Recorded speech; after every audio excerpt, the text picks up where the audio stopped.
Alors, je vais reprendre un petit peu... un petit bout du 23. Ouais, un petit bout du 22. En voyant Jésus, il se jeta à ses pieds et le supplia instamment. « Ma petite fille va mourir.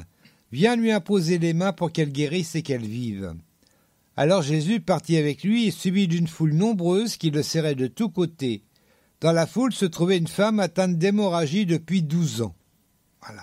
Elle était atteinte d'hémorragie depuis 12 ans. Ça fait longtemps. Hein. Et puis on repasse à la question suivante. Qu'a touché la femme Les chaussures de Jésus, le bras de Jésus ou les vêtements de Jésus? Qu'a touché la femme? Les chaussures, le bras ou le vêtement? 10 secondes.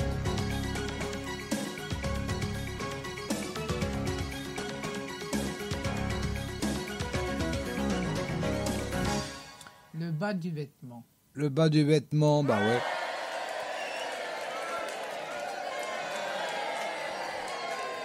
En fait, on ne sait pas exactement ce qu'elle a touché. C'est le bas du vêtement, mais on ne sait pas exactement ce qu'elle a touché. Et puis, du coup, on va lire. C'est au 27. Oui. Donc, on était au 26. Elle avait été soignée par de nombreux médecins et en avait beaucoup souffert. Elle avait dépensé toute sa fortune sans trouver la moindre amélioration. Au contraire, son état avait empiré. Et oui, il n'y avait pas le professeur Raoult à l'époque. Ah non. Bon, c'est pas grave. Elle avait entendu parler de Jésus et dans la foule, elle s'était approchée de lui par derrière et avait touché son vêtement. Voilà. On dit son vêtement, même pas le bas du vêtement d'ailleurs, simplement son vêtement. Elle a pu toucher... n'importe où. Il y a eu une version où il a été dit que c'était le bas du vêtement. Ah, c'est possible. Voilà, c'est juste son vêtement. Voilà. Et puis, du coup, on va poser la question suivante. Ouais. Jésus a-t-il senti qu'une force était sortie de lui?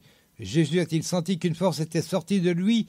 Oui ou non? 10 secondes. Hein.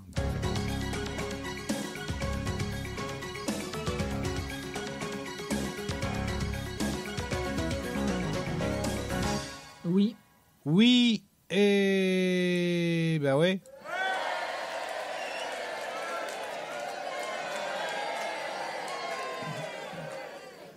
Donc ça c'est au verset 30, donc on va lire à partir du 28 je crois, si mes Oui, 28. Je vais reprendre un petit bout du 27 parce que c'est pareil, il y a des virgules, ça ne les suit pas. Donc elle avait entendu parler de Jésus et dans la foule, elle s'était approchée de lui par derrière et avait touché son vêtement en se disant « Si j'arrive à toucher ses vêtements, je serai guérie. » À l'instant même, son hémorragie s'arrêta et elle se sentit délivrée de son mal.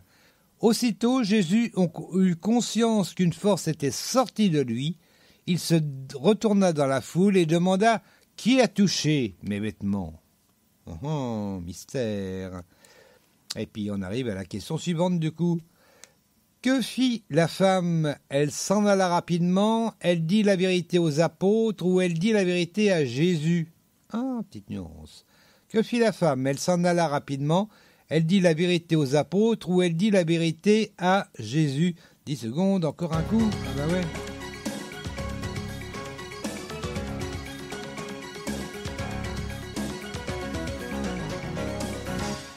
Elle se jeta aux pieds de Jésus, toute tremblante. Oui, mais il manque un bout. Quoi?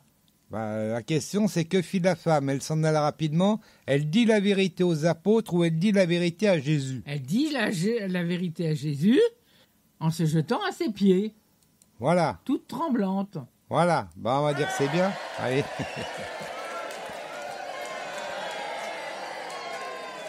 On va dire que c'est bien. Alors, donc, j'en étais où? 31. 31. Alors, ses disciples lui dirent, tu vois la foule qui te presse de tous côtés et tu demandes qui m'a touché? Oui, qui a touché mes vêtements, ils n'avaient pas compris. Hein. Lui, il avait senti cette force qui sortait de lui. Mais là, il demande juste qui a touché mes vêtements. Avec tout le monde qui est autour de lui, fatalement, il y a des gens qui ont dû toucher ses vêtements. Hein. C'est sûr. Voilà. Mais bon.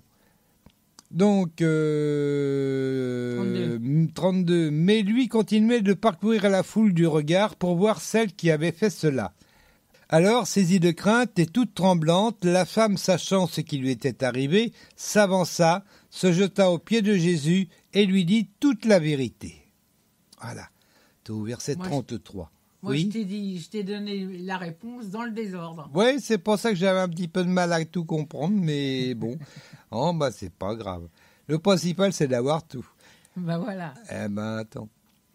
Allez, 13e question.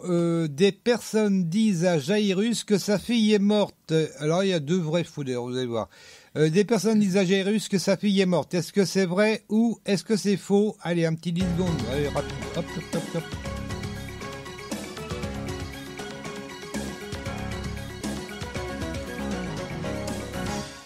C'est faux. Ah bon? Oh? Ah non, elle dort.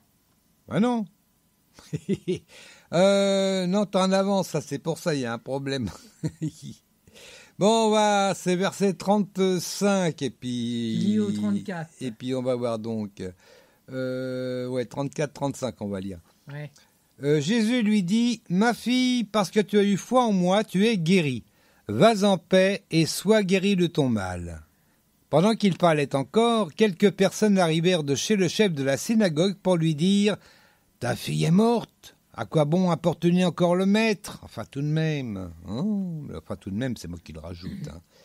Voilà, donc ils disent bien « Ta fille est morte. » Et on arrive donc du coup à la question suivante. Que dit Jésus de l'enfant? Qu'elle est morte, qu'elle va bien ou qu'elle dort? Que dit Jésus à l'enfant, de l'enfant, pardon, qu'elle est morte, qu'elle va bien ou qu'elle dort? Allez, un petit 10 secondes. Oh, bah ça mange pas de pain.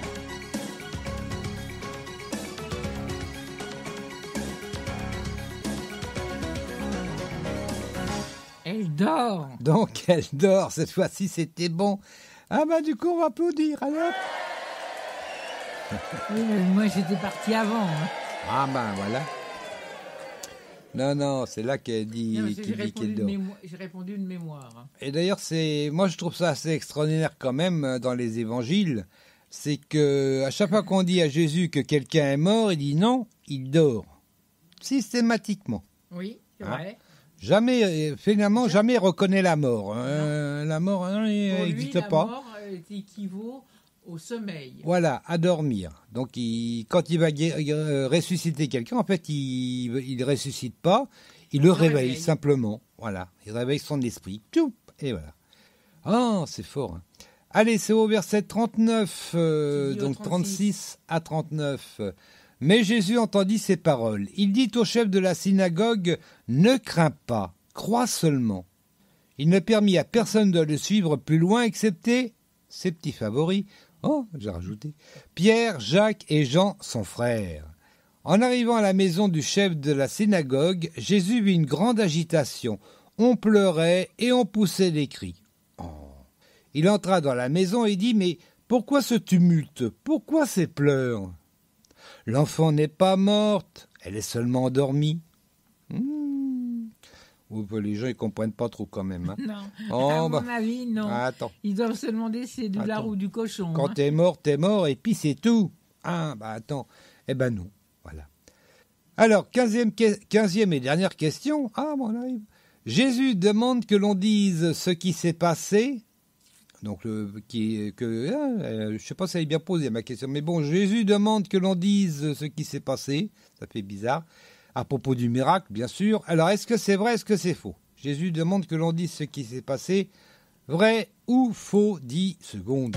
Compliqué ma question.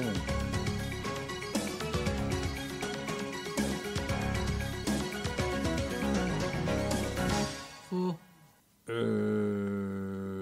Ouais, ça doit être ça, alors du coup. Ouais, parce qu'il ne faut pas qu'il y raconte. Bah ouais. C'est ce qui est marqué, hein. Et c'est vrai que là, c'est l'inverse, finalement, de ce qui s'est passé tout à l'heure avec l'homme qui était... Voilà pourquoi je me suis trompé. Voilà. Parce que là, il dit de pas dire, et puis qu'à l'autre, il a dit de dire. Oh, bah on se mélange tout. Donc après, là, du coup. On s'en mêle les pieds. Voilà, ou les crayons, comme on... Oui, mais j'ai été poli quand même. Allez, on va lire donc la fin de ce chapitre, donc à partir de 40.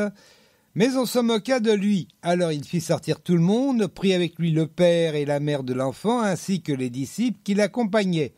Ah bah il vire tout le monde, hop, allez. Et il entra dans la pièce où l'enfant était couché. Il lui prit la main en disant « Talita Kumi », ce qui signifie « Jeune fille, lève-toi, je te l'ordonne ». Alors Talita Kumi, ça fait court à dire, et puis par contre ça veut dire « Jeune fille, lève-toi, je te l'ordonne ». Ah oui, alors. Ça fait long. Hein. Ah ouais. Aussitôt la jeune fille se mit debout et marcha. Elle avait environ 12 ans, tous furent frappés de stupeur. Ah, tu m'étonnes. Ah ben, attends, elle est morte, il dit « Lève-toi » et hop, elle se lève et marche. Oh ben, non. Ah. Jésus leur recommanda instamment de ne raconter ce miracle à personne et il leur dit de donner à manger à la jeune fille. En même temps, tout le monde était au courant qu'elle était morte, tout le monde criait, pleurait, et il leur dit surtout ne dites pas qu'elle est ressuscitée. Attends, les gens ils vont bien la voir qu'elle est ressuscitée quand même. Bah quand même, hein. C'est logique. Hein, moi je sais pas. Donc les gens, à mon avis, vont avoir du mal à ne rien dire. Moi, je dis ça, je dis rien. Hein. Je veux pas d'histoire avec les voisins. Bon. Eh ben voilà, on a terminé donc ce chapitre 5 de Marc. Je rappelle qu'il y en a 16 en tout. Hein. Donc on n'est pas arrivé encore, mais bon. On avance petit à petit. Un chapitre par semaine. Hein. En temps normal, je pense qu'on peut lire plus d'un chapitre par semaine quand même. Hein. Bon, là ça va parce que c'est l'émission, mais bon quand même. Hein. Voilà, et puis sur ce, on va écouter un petit peu de musique. Donc, on a parlé de Sarah Alors, je sais pas si c'est Kroger ou Kroger, je sais pas. Ah, je sais pas. Bon, on va dire Kroger, hein? Bah, ouais. Je sais pas, Sarah Kroger, ça sonne bien. Allez, on va dire. Et donc, le titre, c'est Belovness. Voilà, on écoute tout de suite sur Radio Prédication. On n'a pas fini encore. Ah non, après, il y a la question de peu trop de l'Éternel. Donc, restez là. Non, restez là.